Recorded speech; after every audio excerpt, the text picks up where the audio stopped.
To this week's ESPU Community Talks. This week, we're going to be joined by our regular host, myself, Infinity, and George Boffers. This week, though, we are going to have our new guest on. It's going to be Sean Spaceman, a semi-pro caster from North America. And this week, we're going to be talking about international Call of Duty outside North America. Now, we have got an American caster on for this to give us that outside view. So, jumping straight into it, I'll ask the question to both of you here. How relevant do you guys think nowadays, at least in 2018, Call of Duty outside North America is? That's in Europe and Australia, New Zealand. Well, that question could be looked at as a joke because not very relevant. Yeah. Well, again, this is the problem that we run into, is that you look at the Pro League and how CWL is obviously set up with a heavy consistency on North America and like one or two like small regional events in Canada, which aren't even sanctioned by MLG. So moving back to Europe, we've seen more events in Australia and like Mexico City for years than we've seen CoD events in Europe. And that falls on the shoulders of Gfinity for not really stepping up and fulfilling that role because they've been focused on Rocket League and Halo. But again, MLG just struggles when it comes to European events, and I think that's why so many overseas teams like Splice, Unilat, Splice, Unilat, Epsilon, like you can tell that their frustrations are there, and a lot of these players feel kind of left under the bus when it comes to just tournament support. And you can't really blame anyone but MLG and for making CoD what they want it to be, like a universal esport. They gotta do a better job. Oh yeah, for sure. Yeah. For me, I feel like in Europe, especially Europe, not so much Australia and New Zealand, because that region's always been kind of, it's not got a very strong esports presence. Just as a fact piece of information, like in any esport you look at, they're not particularly strong. But if you look at Europe, the European region, I feel, is far more dominated in terms of a market than Call of Duty holds literally no ground against, like CS:GO, League, even Dota to an extent, even though it's a bit more Asian than European these days. But with North America, I feel like Call of Duty actually has more stock in terms of overall esports popularity. Obviously, way ahead of Halo and Gears, but still behind those. We usually call them the top three. But I'd go as far as to say that it's definitely losing stock outside of North America. This may be as a result of the lack of European or Australian events. I don't really know how much weight I put into that. Right. Because it does make it difficult for teams and players, for sure, but I don't think that makes a difference to viewership, because on live streams you can watch it from anywhere in the world, so I don't think the locale of the event is anything that should be affecting that. I do think it's a problem, though, for teams. I agree with that. Yeah, I think that's at its core the biggest problem right now. I think we look at a European, and even if, for example, esports isn't that big in Australia, New Zealand, I think definitely there is a problem with the emphasis that we put on it, or MLG puts on it. You only need to look at the amount of events that both regions have got individually over the past 3 years since the introduction of the CWL to know that it's gone pretty much now. We have one European event this year, which someone was going to make that point eventually. It's Birmingham, and I highly doubt a European team will win it because like obviously it's a global open. Yeah, it's not long away. I-62. You should know, George. Yeah, I'm going. You are going. You should know when it away. But regardless, I think the fact that we've only got one European event this year in comparison to the 4 that we had last year, including both ESWC Paris and the London Invitational. That in itself has really affected European teams' performance in the CWL global stage. And you have to think about the fact that last year we had teams like Splice who were up there. They won their first ever global event in stage 1, right? And they performed so well. And it just went so far downhill so quickly for them. And in the same vein, I think there are teams in other regions as well, like even in the ANZ region. Mindfreak, I think, are a roster that, for me personally, I think they've had a brilliant sort of, feel around the North American teams and the European teams. And they've been able to beat those rosters. They've had brilliant places in the past. Pre-CWL, I think they kept placed like 5th or something like that. I think it definitely was an Australian New Zealand team. Don't know if it was Mindfreak. I think it might have been Immunity or something like that. But I remember them. Yeah, I think the problem right now is that teams are not getting practice. I think this is the core thing.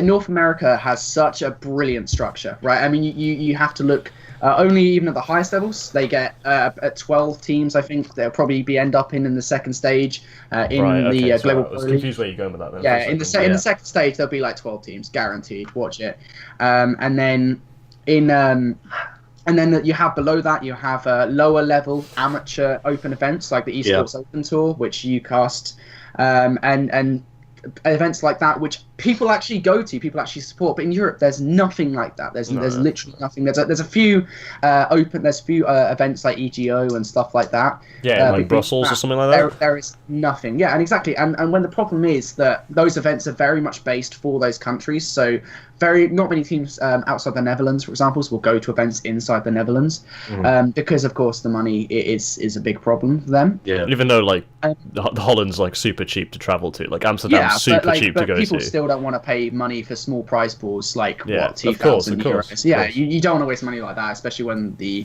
income you're going to get from it is going to be very, very little. And I think that's the problem here is probably that the structure that's there in place for North America just isn't here. Like there's such a brilliance to it with the Esports Open Tour, and then above that the CWL. You don't necessarily need a challenge division because it is. What, you mean like national circuit? Right. Yeah. Like the national circuit's are terrible. Yeah, I want to get your opinion on that actually, Sean. What do you think of the national circuit as like a means to farm second tier talent? Do you think it's actually a good way of going about it, or do you think there's better ways you can do it? Well, look, at this point, I mean, I don't think it's a mystery that CoD esports is in a very precarious situation. I think that's very well known. We just talked about it. I mean, Europe is struggling. North America, as good as it's going with CWL, yeah, you look in front of the curtain, everything's going fantastic. We have pro teams who are lined up out the door to compete for these events. Behind the scenes, though, I mean, I'm not gonna push myself to a high level and say that I've done so much, but because I'm constantly involved with the AMC on the North America side, I can see what's going on.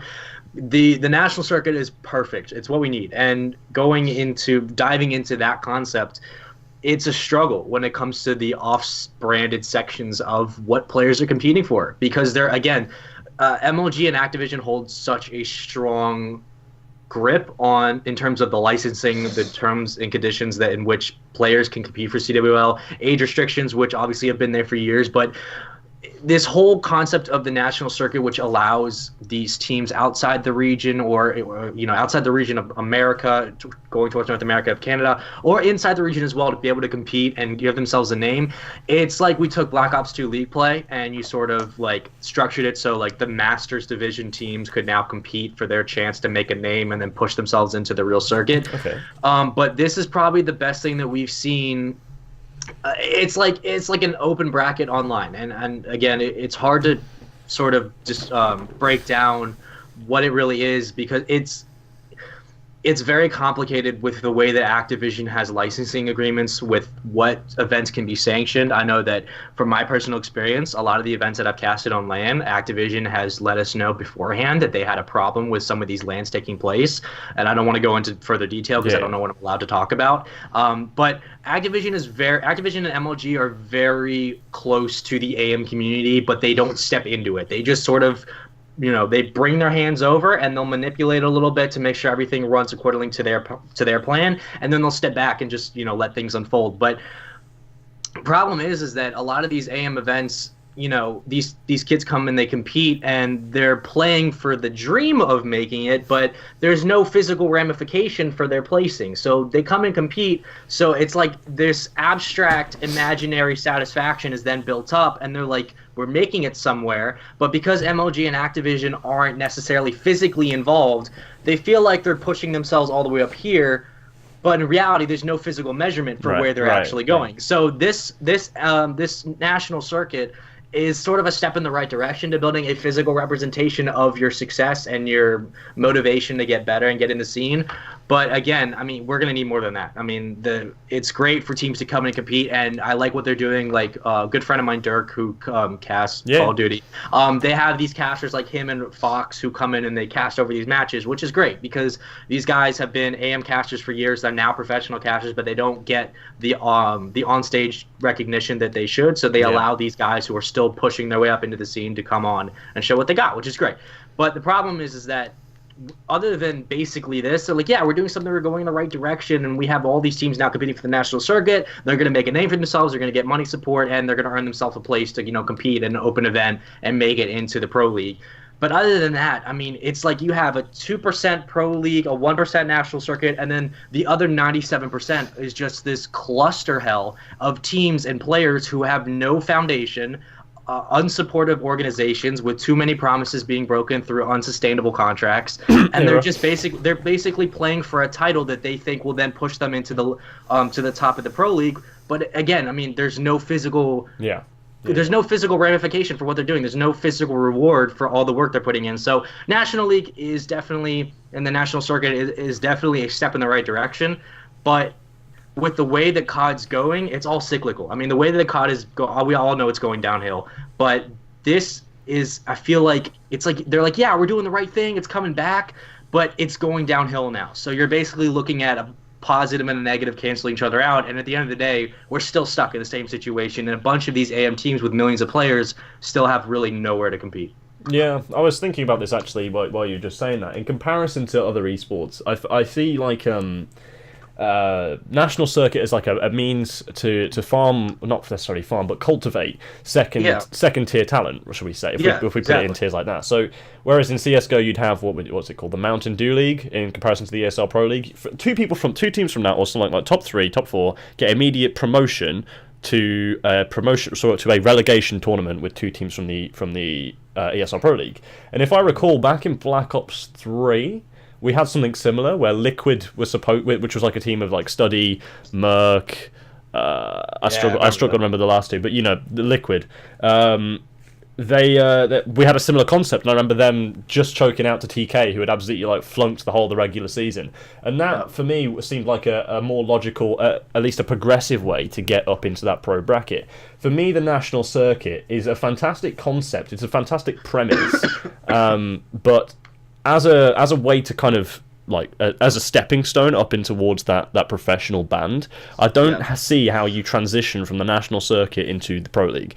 To me, I feel like it's just like you got to get on the right team or get noticed by the right people. I don't feel like there's a way it's like, hey, if you win the national circuit, you get a promotion to the pro league, because it's not quite like that. So I don't see how that helps with regards to cultivating that talent for the next generation of Call of Duty. And especially, as you say, Call of Duty is plundering. Where do you go from there if you're not allowing that second tier, second generation talent to come through? I mean, we already have some of it. I'd say we're probably on like third generation talent now. First generation would have been like big timer, Sharp, all that lot. Second generation, Jeez. Well, throwing it back, you got to think about it. Like, COD's been around for a long time. And you make a good point there. That one thing I just thought of that's actually important, what you just discussed. I think there's no question that Black Ops 2 was probably like the peak of COD's for sure. entertainment. I mean, and Ghost, I feel, was probably one of the best CODs, not because of the game types, but the developer support and the fan love for that game. Like, Ghost S&D 8s was probably one of the greatest games I've ever played, and it's just I mean, some of my memories from watching events were Ghosts. Like, it was the peak. But like you said, the first generation of players, Big Timer, Assassin, Stains, Rambo. These guys, they built up the scene. Then you have the second generation, which sort of maintained it. But now that COD's in the decline, one of the things that it's an interesting situation that MLG is in, because we talked about, well, we have all these players and they're trying to keep the scene alive, and that's exactly right. It's that COD's in a decline, and because of those great days that made everyone like me and you guys like fans, right now we have all of these, let's just say for sake of argument's sake, we have millions of players who are all fans for the same reasons that we're fans, and now they're the third generation. And now that COD's in a decline, we're no longer looking at it like, oh, the game needs to be good, so we need to make sure, so when the game's good, it will excel the scene. We're looking at it at this point like the game is struggling, so we need these millions of players to step up, pull their weight, and propel the scene back to where it needs to be. And I think that's what MLG needs to look at it like. Like, look, we know for right now the game is not doing what we want it to do, so let's use all these millions of people that we have gathered throughout the year who have the same love from that specific moment in time and give them an ability to push the game for us and allow them to carry the game since we can't do it. And that way it'll give us time to figure out what's going wrong and fix the issues and make sure we get the game back on track. But they're not I mean, even if you have to use your own competitive players as your tools for success to making the game back to what it needs to be, they're not doing that. They should be looking at all of these AM players and saying, you know what? If we can't make the game what it needs to be right now, let's take advantage of all these people willing to put in the work to make this dream of theirs possible. Let's use them to our advantage and push the game even harder from their point of view, and I'll give them as many opportunities to succeed, because if they succeed, then we'll succeed, and it'll give us time to fix the issues that we have and make a better game. But they're not doing that. They're not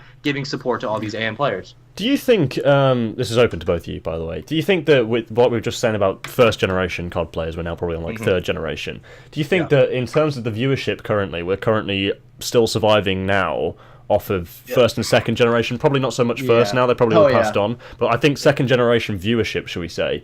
I personally don't see as many new faces joining into communities anymore. Like in Europe, we've got quite a tight-knit youth scene and quite a tight-knit 18+ scene. They're very separate from one another, but you still, if you can transition between the two, you see that there aren't many new people who come in.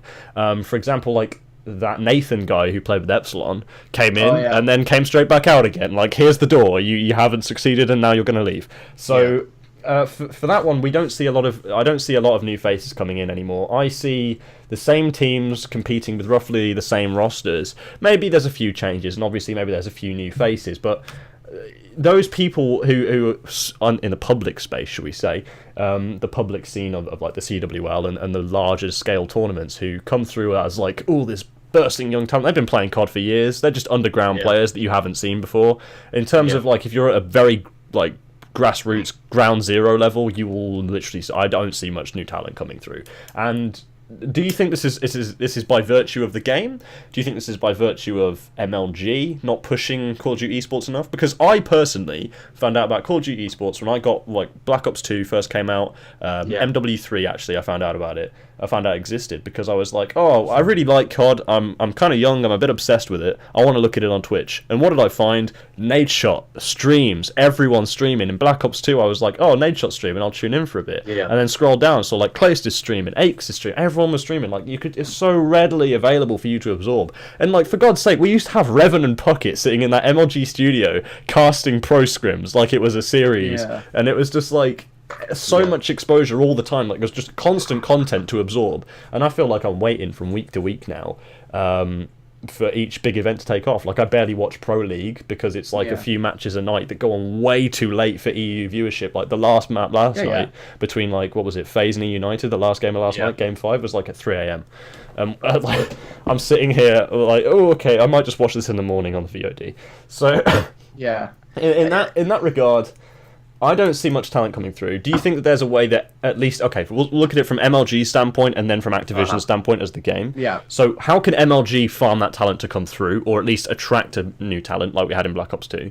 And then how can the game also give credence to that possibility? I mean, I kind of feel like, first and foremost, MLG need to have a more active hand in the AM scene. I think fair enough, you can leave the AM scene alone as much as you can, but if they're going to actually do stuff to it, it can't be negative. You know, some of the effects they've had to the AM scene has been entirely negative. They completely wiped the LVP Pro League, which was such a good league for the Spanish scene. Oh, is that Spanish? And that's the Spanish league, and they completely wiped it. Right, they got rid of it. They said, you can't do this anymore because we have plans. Right.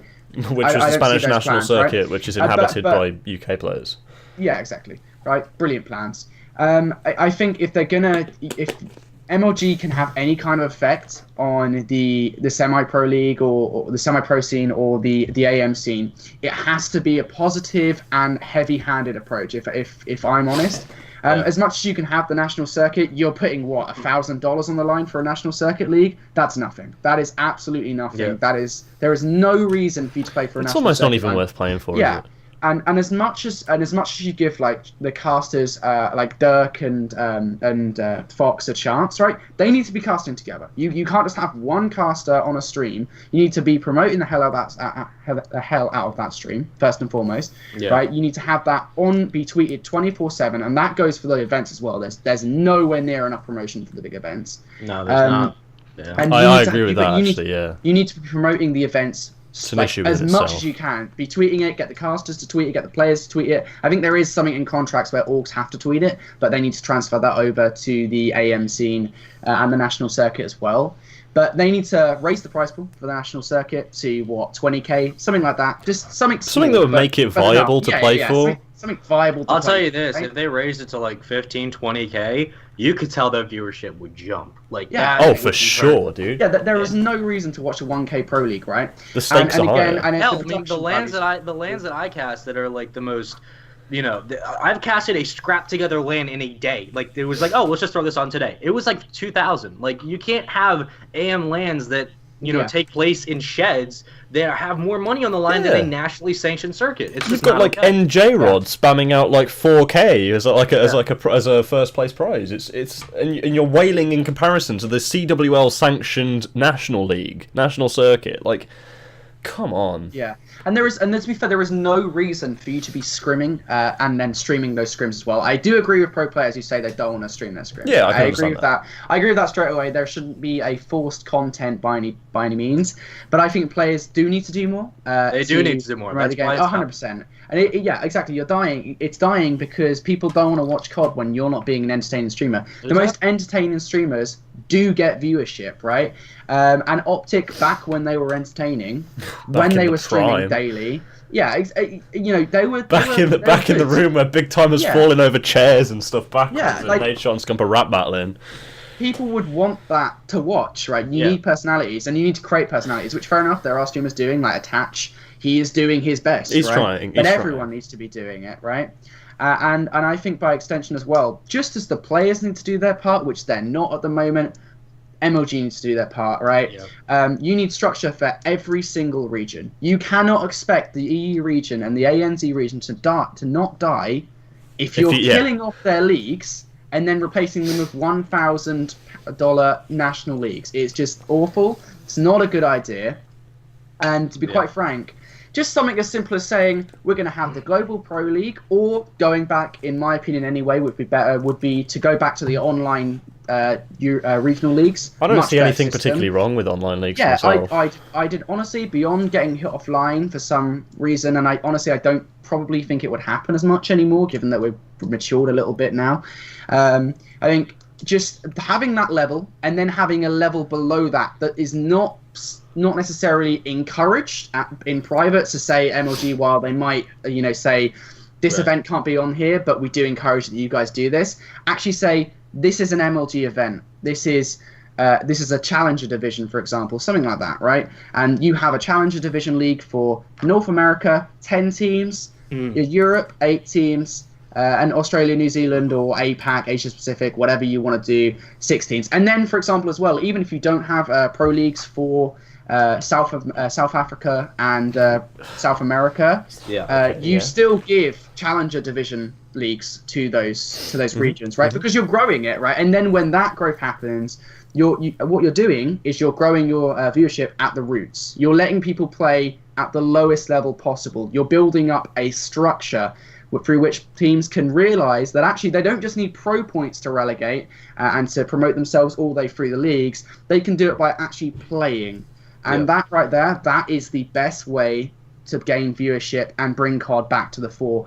And ultimately, at the moment, there is no such structure. It is absolutely awful. And while America has a brilliant structure in terms of, again, you have the Pro League and teams are doing so well. They've got 5 open events it's great for America, but it's awful for Europe and Australia and New Zealand. Like, I think that's the point I want to move on to. I'm just going to let Sean has his say on that one as well, because go for it, Sean, and then we'll move on to that. I think he hit every point. One thing that I think will happen, which is terrifying to think of, but I don't think anyone's really talked about it, is you talked about it before, and one of your original questions was like, the lack of talent. We have these third generation players. What's going to happen after that? This is the problem I see that I want to dive into real quick. You have these third generation players, Scump, Krim, Karma, Foremost, like a third, possibly fourth. He's so young, but I'll put him in the third just for now. Clayster, Enable, Nameless especially, Parasite, Censor, all these people, let's just, for lack of a better term, these veterans, these players who have been around forever, COD, we have to remember esports lifespans, especially for COD, are about 6 years. I mean, you're looking at, by the time you're 18 to 24, you're out. That's it. So the problem is that we're looking at the lifespan of Call of Duty esports from Black Ops 2, Black Ops 2 to now, okay? Yeah. So in that time, you have these key figures who have taken over the timeline, perfectly okay, and they have solidified their stake, their reputation, and they've played their part in the growth as well. Exactly. They have grown the esport, and they are what we currently see it today. They are the past, the present, and the quote-unquote what we see, the future of COD esports, because that's what we're used to. Here's the problem. Not only putting aside the fact that AM support is no longer existent, problem is that you have all of these veteran players who are reaching that 23, 24-year-old age, and when you get older, obviously people start to retire. Like JCap, people are like, is he going to retire? No, he's still going.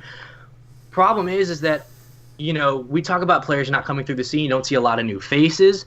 You either break into the MLG League or the Pro League. You either break in as a full team of 4 and you make a surprise run at an open bracket. I mean, remember Black Forest did that one year, exactly. Right? Like you make a surprise run in an open bracket and you make it in like Bittersweet and Black Ops 3 against Team Envious, and they're like, oh wow, these 4 players, and then you get lucky, and then averages one or always, it's usually one, maybe 2, but always one player will break out from that team and go on to be a better player. We saw examples do it with Bittersweet and Black Ops 3, but then he went and disappeared.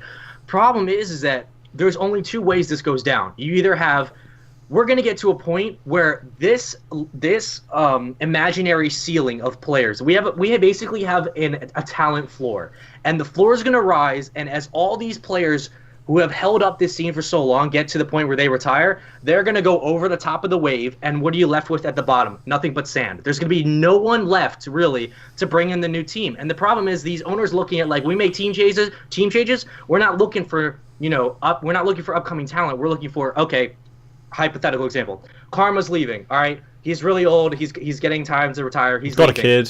Who do we pick up? Whatever. Well, it looks like, Decimate looks really good. Oh, maybe we'll pick up Clayster. You're looking at people who are already in the scene who are veterans because you want to win the event. You're not building a brand. So the problem is they pick up people who are already in the scene, and you start cycling out between variables that already exist. And the problem is you're not looking at the variables that are coming up in the wake. So when we get to the point where people are changing rosters and changing teams, and they keep going, and then finally everything falls up, all these players retire, what do you have left? You have a bunch of AM players who come up and now have to fulfill that pro role, who have no experience because the owners didn't take the time to put the respect into them and give them the time to grind.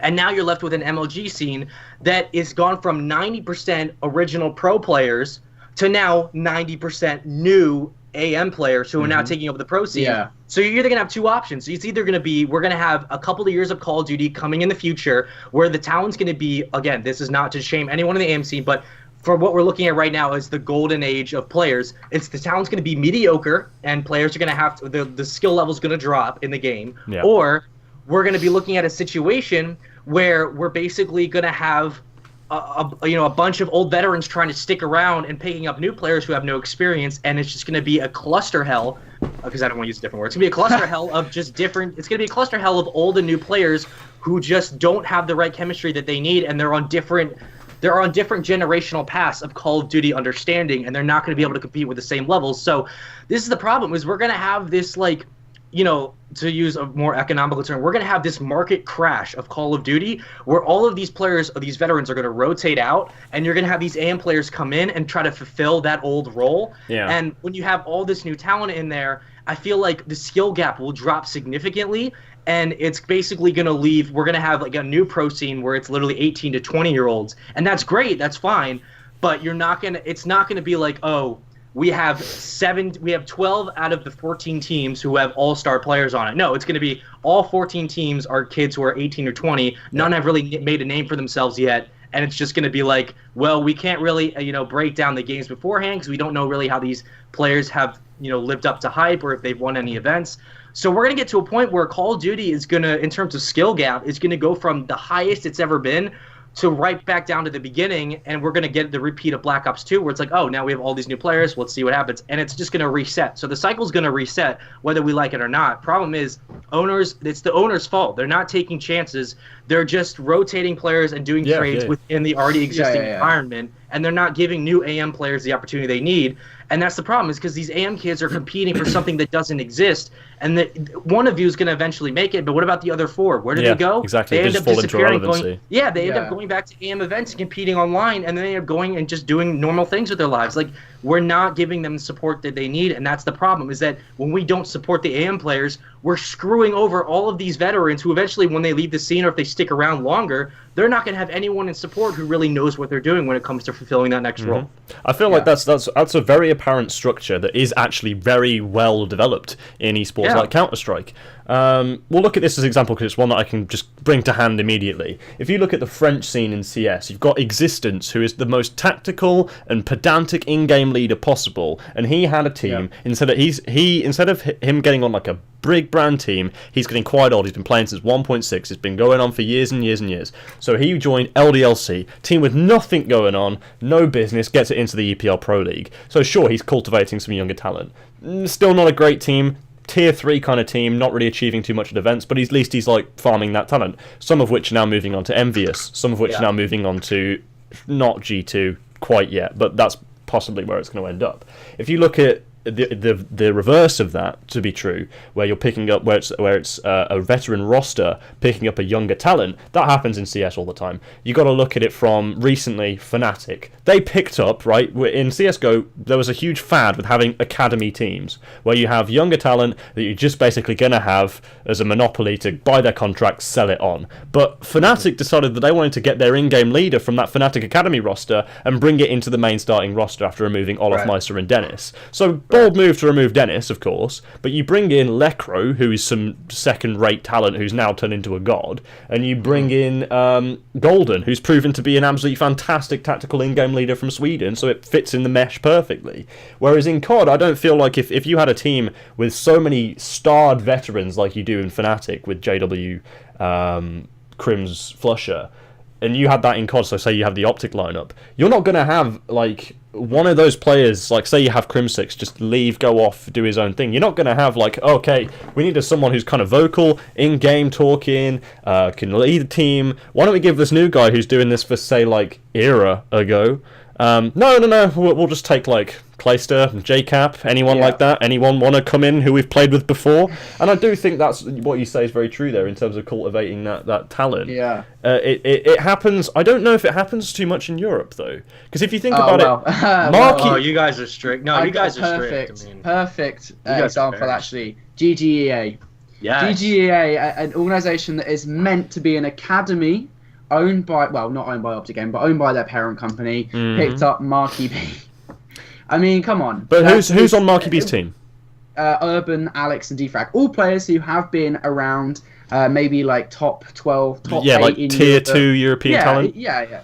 But nonetheless, that is not an academy team. That is not what I would love to see in an academy by any means. You know what I'd love to see? You're speaking about that. I would love to see, like, let's say a team like GGEA, where they're like, we want to be an academy. We want to, give players we want to have a professional coach like TP who knows Call of Duty more than anyone on the planet.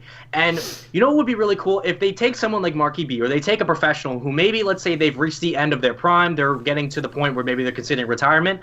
Take one pro put them into the team and be like, you're going to be the leader. You know what? We know that you're thinking about retirement. You're probably not going to take things as seriously. We'll give you this baller of shit salary. Well, right. No, but this is the thing. Like, we'll pay you a decent amount. You come in and we'll put you with 3 new players. You sort of teach them the ropes. And then you basically compete with them. And then if they get good enough, they get to contracts with new teams. They rotate out. Keep Marquee B there. And then bring in a new set of talent and maybe keep one pro on that team at all times, so that way it gives them a reason to play. They get an easy paycheck, and it allows them the ability to compete at online tournaments, possible lands, and it gives the new players someone to look up to get that veteran insight. But that's also a problem that we have to look at when it comes to games like CSGO, Dota, League of Legends, Rocket League, for hell, Halo, which even has had its minor inconsistencies, but Call of Duty is not consistent. And that's the problem, is that one of the reasons I talk about this talent crash that's about to happen is because the AM community can't become pros at this current state with the way the Call of Duty rotates every single year. If you have, I've talked about this on Twitter, I have made tweets about it, it infuriates me to no end. What we need to do to save Call of Duty, it doesn't matter, I know Black Ops 2 is a fan favorite, but I'm just going to use it for lack of an argument. Take Black Ops 2, for lack of argument, take Black Ops 2, keep the same league play, keep the same tournament structure, the online support, the dev support. Keep everything the same. Keep the game the exact same, like CSGO, every single year. Make that your competitive title for the rest of time. Be like, we're going to make this our competitive title. So that we're going to adjust it, change it, weapon balancing, maps, etc. This is what you do. You release a set of maps. We learn it throughout the year. Then the next year, same game, release a new set of competitive maps. Keeps the game fresh. Make sure we have to stay on our toes to learn the game. And this is what it does. It keeps the pro players pro because they will be at the top of their game, and it makes it so that any AM player in the world can become a professional if they learn the game, put the time in, and they know what it takes to be a pro. That's why CSGO is so successful, because the pros stay pros and the AMs can become pros because they learn the game and they can compete with the pros at the same time. This is the problem with COD. You have too many rotations, and the problem is there's not enough time for this to develop. Teammates don't have support. Fans don't care anymore. Casters and players have to learn a new game every year and then take 3 months to learn I had to learn World War II in a week for an event, which was fine. But the problem is you don't have that kind of time. I still don't know it. Take 2 months for the team to learn the game. So you've gone from November to January. Then about 3 months for the developers to come in, fix what needs to be fixed, and hopefully get the pros happy with the changes. You're looking at March, April. Between February and June is when most of the Call of Duty events take place, and then you have COD Champs, which is really only what people care about in the summer going into October. So February to June is your height of your Call of Duty competitive season. If at that point in time you're basically looking at fixing the game for bugs and issues so the players can be happy, by the time June rolls around, we're looking at the next Call of Duty. The cycle is over. COD has essentially like a 7-month lifespan. Take away 2 months for learning the game from release, you're looking at 5 months of competitive edge. That's the problem. You need a yearly COD that doesn't change. Just keep it the exact same. Make a take Black Ops 2, make that your only game, so that way the pros know how to play it, they stay on top, and people who are good will stay on top. And then amateurs can come up, learn the game, and they begin to rotate through as pros. And then you see this whole robust organizations of teams coming through. Players like it, fans like it, casters like it. Doesn't have to change. It opens up for new metas. Every single year you rotate in new maps, so that way it keeps the game fresh so people don't get bored.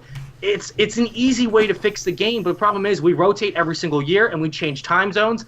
It's ruining the entire community, and no one seems to be thinking that we should be changing it. Yeah, I don't feel like there's a ground level for it. We don't have a foundation, anything to build That's from. The thing. Every year we knock down the foundations and we start all over again. And that's why fans don't care. They don't want to they don't want to tune in because one, people can't stream, which hurts it, but they don't tune in because it's like, well, you know, in 5 months it's going to be irrelevant, so why tune in now? Let's just, if we don't like the game off release, some people are like, I didn't like World War II off release, I'm just going to wait for the next year. I can skip a year. I've seen players who have been like, you know what, I'm going to skip Infinite Warfare, come back. That should never be a thing. We should have a game where people don't feel the need to skip. They should be like, no, you know what, like, this game's fun enough and enjoyable and competitive enough for me to want to play. I'm going to get involved now and try to make a name for myself, and you can form your own destiny. That's the thing, is esports is all about building your own brand and building yourself up from nothing to becoming a professional. The only way to do that for players is if you make a game that's consistent throughout the year, so players can come in and be like, know what? Never played COD before. I'm going to go into Black Ops 2. I'm going to play it. I'm going to see how good I can get and maybe build my own career for myself. Next thing you know, he becomes a professional. I mean, this is what esports is about, but they're not taking that seriously when it comes to just making a consistent one-based game for the rest of time. And I feel like that's what players want. Whether you like it or not, I feel like that's what we need. If you want to keep COD alive, you got to stop with the yearly release. Oh, I completely agree. I made a video about this actually a while ago when I had this idea about saying, why don't you even just release a Call of Duty only title alongside the next game that you release? Doesn't even have to have a public match feature. What you can do is you can just release it for say like $30. Counter-Strike is £12, which I don't know what that translates. I think it's like $12 anyway. Steam economy is weird, but if you translate that back and forth, you've still got a game which is affordable for everyone to buy. They have to buy it once. You don't make them pay for bloody DLC maps that you're rotating into the map pool. That's been done before. It sucked ass the first time. It doesn't need to happen again. Plus, Valkyrie is so controversial. Like, there's a bunch of people who are saying, well, we're not even going to bother playing it. It's just going to be an immediate veto. Yeah. Like, well, as much as I love the veto process, I think that adds an element of tactical depth, but that's a different discussion. But when you're having to waste your veto on a map that you don't really want to learn, Valk, I think that's hindering the game. And where I was going with this point was, you don't even have to have a different map pool. You know, you don't even have to bring in a whole set of new maps. You can just extract different maps throughout the year that you think might need reworking as such. An example I gave in my video was, you know, you have Raid Hardpoint. Raid Hardpoint, one of the most fan-favorite Hardpoint maps from Black Ops 2. I was thinking about that the entire time when I was saying Black Ops 2. That was the only thing I was thinking about. All right, I was thinking, right, if you got that laundry spawn for the first Hardpoint, what happens if you just move that spawn back slightly? You've adjusted that. You've probably created a whole different meta for that hill now. People have to think about different timings, different lines of sight. If you remove one of the vans or move them to the left, you change the aesthetic of the map, you change the height of the pillars, whatever. You've created different sight lines. That's literally, you're basically learning a new map. When that map came out previously on Black Ops 3, the new Raid or whatever, reworked Raid, it felt completely different to walk around. It's not like a familiar feel. And even with Modern Warfare Remastered, that does feel familiar because they've literally just copy-pasted maps.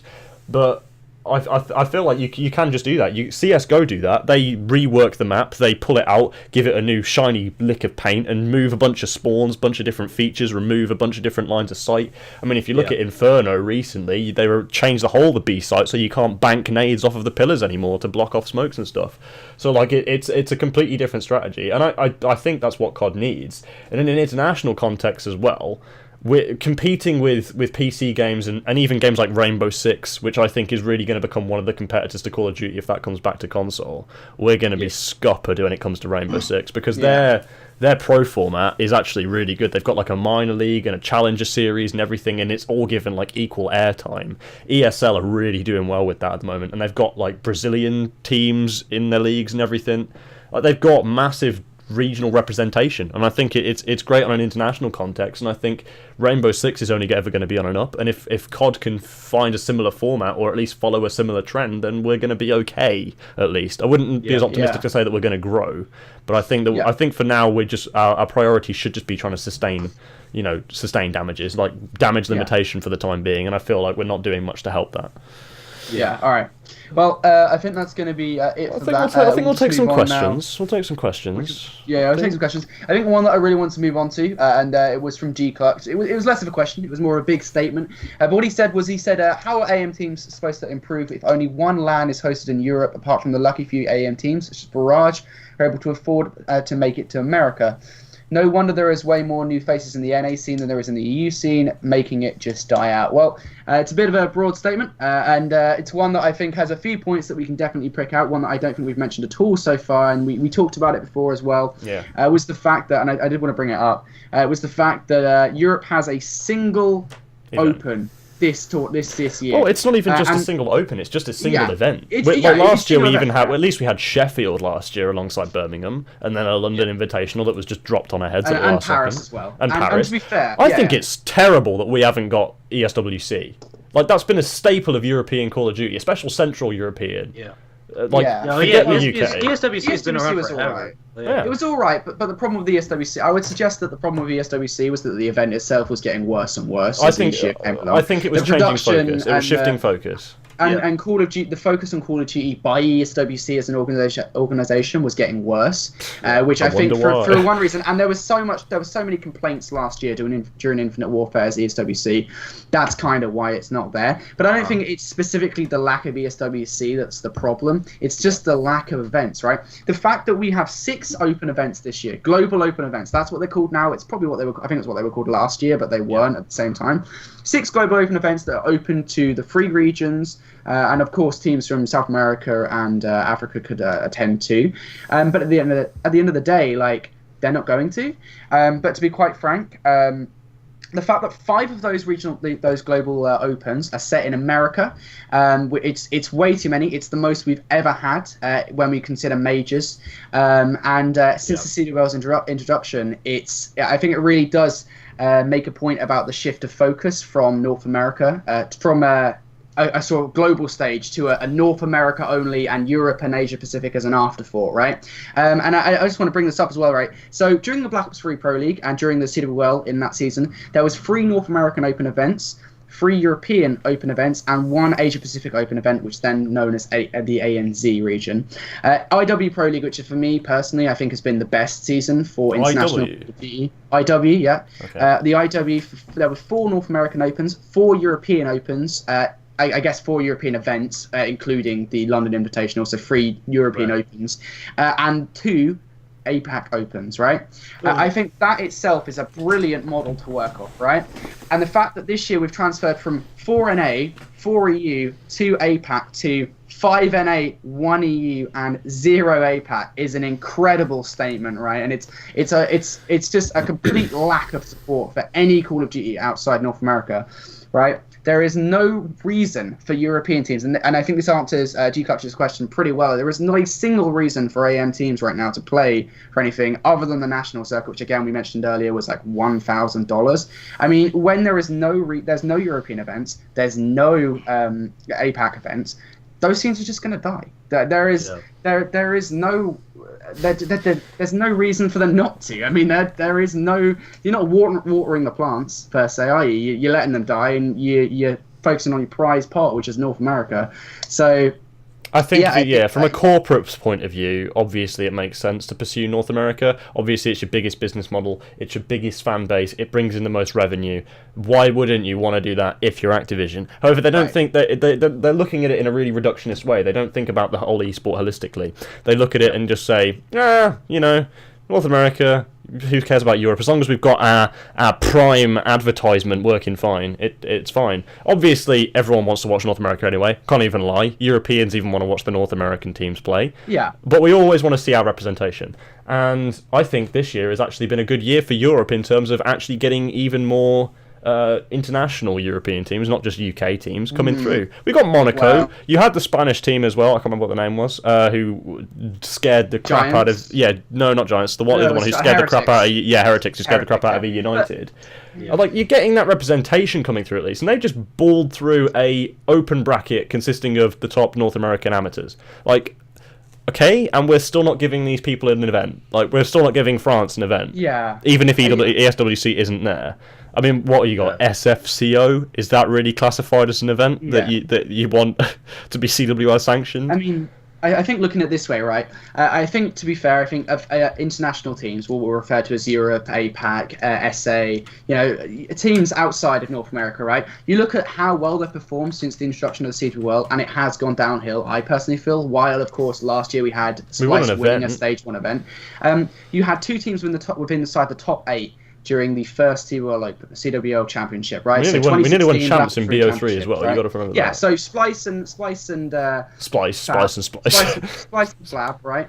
So they won. So they came 2nd and 4th during the CWL Championship in 2016. Then 2017, Infinite Warfare. There's 1 EU team within inside the top 8. That was Splice again, right? And then 4 EU teams and 1 APAC teams inside the top 16. There's a suggestion. I feel that there's a little bit, I guess, of a downhill slide in that. Like, again, North America teams benefiting from the Pro League because, of course, that was the introduction of the GPL. But again, I say that IW was sort of the golden year, I feel, for international teams at the very least. Like with actually being able to compete. Less so with the Pro League as a whole. What do you think about going back to an open market where we don't have everything needing to be sanctioned by the CWL? Well, I think the CWL is good. I'll be honest, I think actually having a structure where people can work through is good, but it's just the way it's structured at the moment. The way MLG and the way the CWL are doing it is wrong, right? And again, I'll just want to point this out, is what's Coda Sway? I don't know if that's how you say it. In the chat has said, Coda Sway he said if Black Ops 3 had the Challenger League hosted by UMG, like was originally intended, would the scene be different? And I'll say dramatically so. 100%. Yeah, exactly. 100%. Like, you have exactly what we've been discussing all podcasts long. that level where AMs and semi-pro players can play. They have a platform to actually be able to promote themselves into the CWL, which there just isn't. And especially, I mean, fair enough, there might be one eventually for North America. I doubt there will be one. There would be one for Europe and APAC with the way that MLG and the CWL are going at this rate. Yeah. But yeah, I mean, if there was actually a structure for Europe and APAC and North American edition, which to be fair there is, it's just not official, then yes, the scene would be a hell of a lot different. There'd be a lot more support. There'd be a lot more viewership, I'll tell you that much, because people would be invested in the game. They want to play the game. Yeah. And at the moment, they don't. Why would you want to play a game where you're never going to make it to the CWL unless you grind for your 5 pro points a day, unless you grind to get to the National League? And if you don't get to the National League early on in the season, you're pretty much dead in the water. Oh, yeah. I just had a thought. Sorry to cut everyone off here, but do you think that the current model that COD's going for, with the developer being the main production company, because obviously Activision Blizzard own MLG, right, do you think that's going in the same direction as League of Legends? Because we only have League of Legends events that are sanctioned by Riot. We don't have any events that are hosted by DreamHack or ESL for League of Legends anymore. That doesn't happen. At the moment, we only have the LCS, you have MSI, the LCS2 splits in summer and spring, and then you have Worlds. But so many people watch it because it all means so much. I feel like it's similar to COD, though, because all you have going on here is, sure, you have some European events or whatever, but you have the EU LCS, which goes on for weeks and weeks and weeks, and then has the split playoffs. Then you have the NA LCS, which goes on weeks and weeks. But you have all these different regions. Obviously, it's very well developed in terms of regions. You've got LCK, etc. With League of Legends, though, you have MSI, Mid-Season Invitational, massive tournament, basically the second biggest tournament of the year in esports, possibly, behind maybe like one of the top 5 easily, behind Worlds, the International, and maybe a CSGO major. And if you look at esports overall, it's definitely in there. And I feel like COD's going a similar direction. You've got the World League, 2 weeks of each team. Then you end up going into a big playoff, which is very similar to what the League of Legends side of things do. Then you end up having your big XP at the end of the year, your big champs, which it's all working towards. I feel like it's just all a directed point to champs. Yeah, anyway. But it works for League. It works for League. Oh, yeah, that's what I'm saying. It doesn't work for COD. It's had years. It's been the same model for years. That's the point, though, isn't it? Call of Duty is jumped to that and said, we can work with this, which it just can't. You can't just expect people to jump onto that and think, oh, this is a sick esport because of the way that it's structured. Oh, it's amazing. We have the stage 1 and the stage 2 of the GPL and then the COD champs. No, that's not how it works. If you're not actually touching base, with your fan base, then why you're not going to be able to build up viewership? You're not going to be able to build up any kind of interactivity, which League of Legends has earnestly bought over the years. You know, they've actually let people play the game and enjoy it at that level. Yeah, I mean, for free, exactly. Whereas COD just doesn't have that kind of integrity at all. Like, there's literally no reason for people to watch COD. You can't expect people to just jump in and watch the game based on what they consider a good structure. Yeah, I mean, I think that they're definitely trying to go for what League's doing. But look, Activision, as much as we hate them, they're not that stupid. They know that they're not going to reach the numbers that League's going to reach. And with rightfully so. I mean, they don't have the foundation the League has. They don't have the worldwide support that League has. There's no question that Call of Duty is an it's a American-based esports platform. But look, as a business decision, from a completely financial situation, Activision is not that stupid to try to push Call of Duty to the point of making it something like League of Legends tournament-wise, because they don't have the crowdfunding that they would like what League of Legends, Dota, CSGO has. But to answer the original question, when the person asked, like the whole, how do EU teams get involved when there's really no way for us to? The shittiest answer I can give you is probably you're going to need to do what a lot of American AM leagues have done, is a lot of grassroots people need to step up. Like, you need a lot of, Ryan from ETG, Jake from MES, like these people who took it upon themselves to host an event and get the ball rolling and put in the extra work that needs, because they know that the AM scene is not as crucial as it needs to be. Especially in Europe and the APAC region, where there is fewer turnover of players and teams. I mean, I can't tell you how many names other than the traditional Marquee B, 0 bands, like the typical European and then the European household names. Exactly, the household names, and then the APAC region, you have people like Buzzo, and it's like exactly like these people. Obviously, the scene is smaller, and you don't expect the turnover to be as high. But with that being said, because that's also a factor now that you don't have that turnover, you need people, and it doesn't have to be someone who knows the scene. It just has to be someone who knows how to run events and knows how to run a typical esports tournament. You need people who are doing it from the ground up. You need people to step up and start running AM events, because that's the only way that this will stay alive. Is if, especially in the European region and APAC region, if you want to keep the AM scene alive, because the way it's going right now, you need someone to step up and make events. Oh, for sure. Right. I think we've got an element of that in Europe at the moment. I think it's just starting with Val and all the different tournament organizers that we do work for. It'll build support. I mean, when people see it, if they see more events, people will come out more. There'll be more fan interaction, and you might be able to see more people coming out and supporting the game. But that's the thing. It's like if the company's not going to do it, we got to do it, and we just got to start doing it now, because God knows that the only way that CoD is going to survive all this is by us. If the people out behind the scenes at the underground level are putting in the work necessary, so that when the roof collapses, the foundation is strong enough below to hold everyone up. We got to keep going, and we got to keep pushing and making sure that we try to make make CoD as good as it can be, and giving AM players the best opportunity possible to go for that Pro League spot, even if MLG and Activision are doing everything they can to support us. So you just we have to take control at this point and be like, we just gotta do what we gotta do. We gotta do what we gotta do. You know what I mean? I agree, and I think we got one last thing that we'll try and end it here. Now we've been on for an hour, so we'll cut it off. But we've just got one question, very very much so off topic, from Bella, who was on last week. We spoke about this before we came on air. What are we feeling about MW2 Remastered having no multiplayer? It just will. It just will have multiplayer. Sean's gonna have fun with this one. So look, what do I think about it? Well, Activision is right for the wrong reasons to not include multiplayer, and the reason is because obviously they saw I didn't even think Modern Warfare Remastered was that good of a game, because I don't like when you remaster a game and then start putting supply drops in, new guns in. Yeah, when you change the fundamentals of the game. Leave it alone. First of all, you shouldn't have charged $40 for it. That was ridiculous. Second of all, they're right. They're right for not including multiplayer from a business perspective, because they're looking at it like it's going to take away from. I mean, look, at this point, watch them sell it as a DLC. By the way, I'm so excited for Black Ops 4, and I don't think that even if they included multiplayer, it would draw my attention away from that. But they're looking at it like Modern Warfare 2 is probably going to go down as the greatest, is one of, if not the greatest, Call of Duties ever made. Oh, for sure. And I think that. I mean, Black Ops 2 is the best for competitive, but for peak Call of Duty entertainment, Modern Warfare 2, without a doubt, is that game.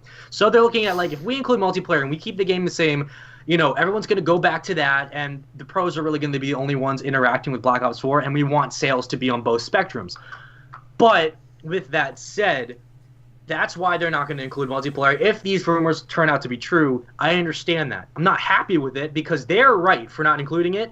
Yeah. For the wrong reasons, and we're wrong for wanting it for the right reasons, because we want it. Like, look, you're going to remaster a game as crucial to, I mean, this was the first Call of Duty I ever played. I played Call of Duty 3 back on the PlayStation 2, and then this was the game when I first got my 360. I think everyone, when they played this game for the first time. Yeah, this was like a quintessential 360 Exactly. game. It was like, when you played this game for the first time, I think that's when everybody's love for Call of Duty, like, skyrocketed straight up.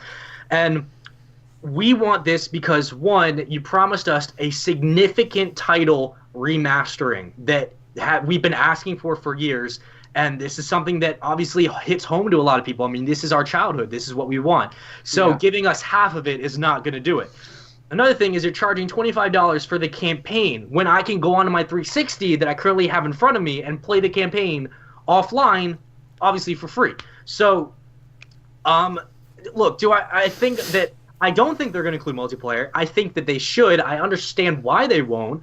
But if you're going to release a game like Modern Warfare 2, they should have done this with Modern Warfare Remastered. They should have released the campaign, because everybody knows how legendary that campaign was. Oh, yeah. They should release this game as it is. Just update the graphics, keep the engine the same. Don't tweak anything. Don't change the noob tubes. Don't change the kill streaks. Don't change the perks. Leave everything the same. Dude. No, I understand it sucks, but leave it the same. Happy memories.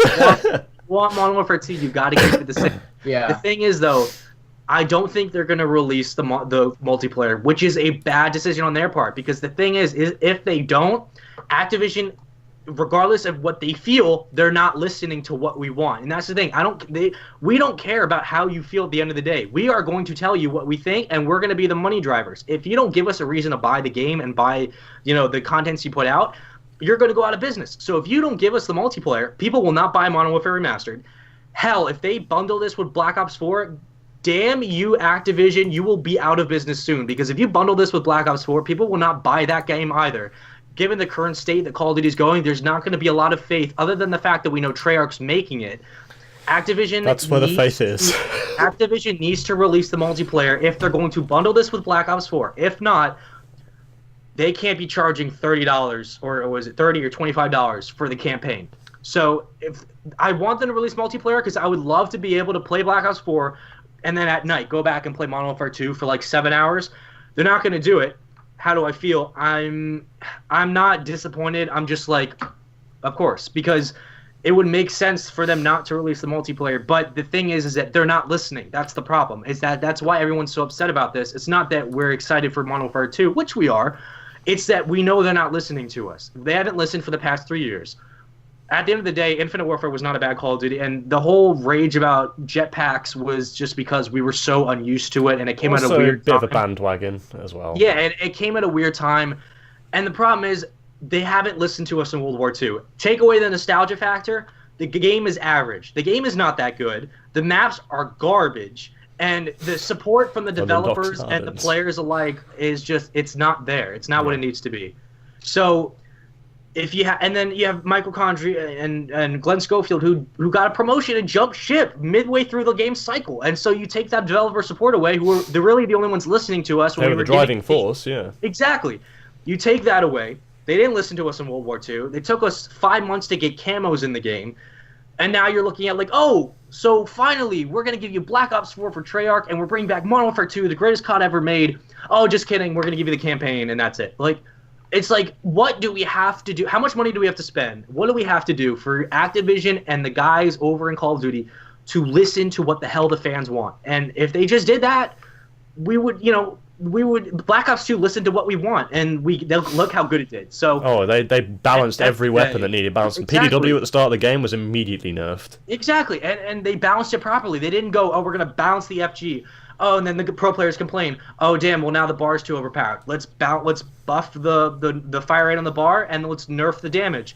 Oh, well, now this gun's like, pro players will continue to criticize guns. It's up to the developers to set the standard, and they just don't know how to reach that equal medium. They either go to the left with too little, or they go all the way to the other side with the too extreme. Treyarch seems to be the only company that knows how to make good maps and balance guns properly. Yeah. At the end of the day, though, to answer the question, will they put the multiplayer in? No, they won't. It makes if I was running them, I wouldn't put it in either. It makes no sense financially for them to waste that money. Right. But should they, if they want to keep their jobs? Yeah, they should, and that's what we want. But at the end of the day, they're not going to. Yeah. Yeah. All right then. I think we'll leave that one there then. Well, we've been on for this is probably the longest one we've done. It's been 1 hour and 8, so been a bit of a long one today. It'll take a while for these guys to upload to the channel. Either which way. Thank you as always to Spaceman for coming on to the show today. Been a great insight actually, and got some really good views. Make sure you guys follow him. His @ is just below his face, so you can go and follow that one up on the Twitter. So make sure you go and hit him up. He's got some fantastic things that he's doing up on his side of things, and well, yeah, we're as always just doing our thing on the Esports Universe podcast. So I guess thank you guys for watching. We'll be back next week with. Not really sure. I think it's. I think it might be Hallie. We haven't said. But we'll keep the one under wraps. We'll keep that one under wraps for now. So we'll be back next week, same time, possibly, definitely the same day. Again, thanks to Spaceman, and we'll see you guys next week. Bye bye.